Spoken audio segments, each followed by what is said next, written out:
Eric, a play by Sri Aurobindo, a short summary and commentary. By Shores of Infinity, your hopefully favorite channel on spirituality and enlightenment, with your host Chris speaking. Tomorrow I'll upload an enactment of the play Eric by Sri Aurobindo, a recording of a live play that was performed in Auroville a long time ago, 20 years or so. I don't think it was recorded like it was ordered to be recorded. Someone recorded it, so the quality is not great, but it's still nice to see, especially for Aurovillians. Greetings to Auroville. Yeah, I will also put down the link. You can read all of Sri Aurobindo's works for free. I will put down the link where you can read the play if you like. It's not very long. It has 5 acts and only 8 characters. There are some soldiers in the play, but mainly there are 8 characters: Eric, Swegn, Hardicnut, Ragnar, Gunthar, Harald, Aslaug and Hertha. I would say the main characters here are Eric, Swegn and Aslaug. Eric is the new king of Norway, and he is enlightened. He's the first enlightened Viking king, or at least awake. So he wants to change society, wants to change the way things are. But the son of the previous king, Swegn, he wants to be king because his father was king, and he's the old conservative type. He's not really evil, but he's very set in the old ways and cannot accept Eric as a new king. Then Hertha is his wife, who also sides with Eric. And then there's Aslaug, who is Swegn's sister, who also sides with Eric. So the interesting thing about this play is that Aslaug and also Hertha, to some degree, the 2 women in the play, they symbolize the psychic being, the soul. The soul wants enlightenment, not only of Eric, but of all Vikings, of all human beings. So the women, the souls, they are on the side of enlightenment and evolution and change. While Swegn, he symbolizes the old, the conservative, the reactionary.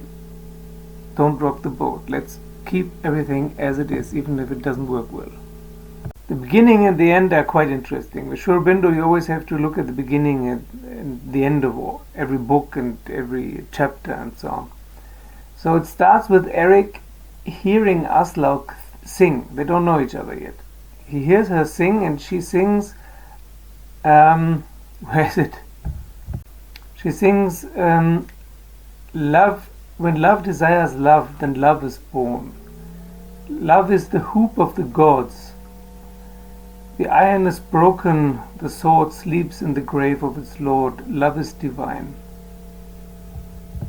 So Eric hears this and goes towards the women, and he sees Aslaug and asks, "Who are you, or what god directed you?" And Aslaug answers, "The god that rules all men, necessity." So Eric says, "'Twas thou that sangst." And Aslaug says, "My lips at least were used." And then Eric asks, "Dost thou know by whom?" And Aslaug answers, "By fate, for she alone is prompter on the stage. Things seen and unforeseen move by a doom, not freely. Fate plays her majestic harp. She builds, she breaks, she thrones, she slays, as needed for her harmony." And then Eric answers, "I think the soul is master." So already in the beginning they're teaching each other, Aslaug and Eric. The first moment they meet, they not only fall in love, but they're teaching each other what they know about the universe, about Maya, about fate, about the soul. And they agree and disagree to some regard. And In the end, they become an enlightened pair of king and queen of Norway. Of course, this never happens in real life. Also, in the end, Eric convinces Swegn that this is the right way to go. And one of the reasons why Swegn is convinced, can be convinced, is because Aslaug and Hertha, the two women, are on the side of Eric, on the side of the soul, on the side of enlightenment. And after Eric captures Swegn and convinces him that this is the right way and that Eric should be king, Swegn totally gives in and gives up and says, okay, do with me what you will. And then Eric says, okay, I will make you my war master. You will be the second most important man in the kingdom. So Swegn is the ego here, the personality. And Eric doesn't kill Swegn, and he doesn't put him in jail, but he puts him in his place. But still, because he knows he has to rule a country with all kinds of weird people who don't know what change is and what soul is, he keeps Swegn as a friend and as a kind of chancellor and war master, as a general. He knows that he will still need the ego to some degree, but the most important thing is the soul, symbolized by Aslaug and Hertha.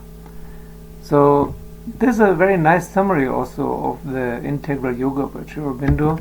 So if you like, watch the play tomorrow or read it. Thank you for listening, thank you for subscribing, thank you for joining me on Patreon, thank you for all those who have already joined me on Patreon. Thank you very much.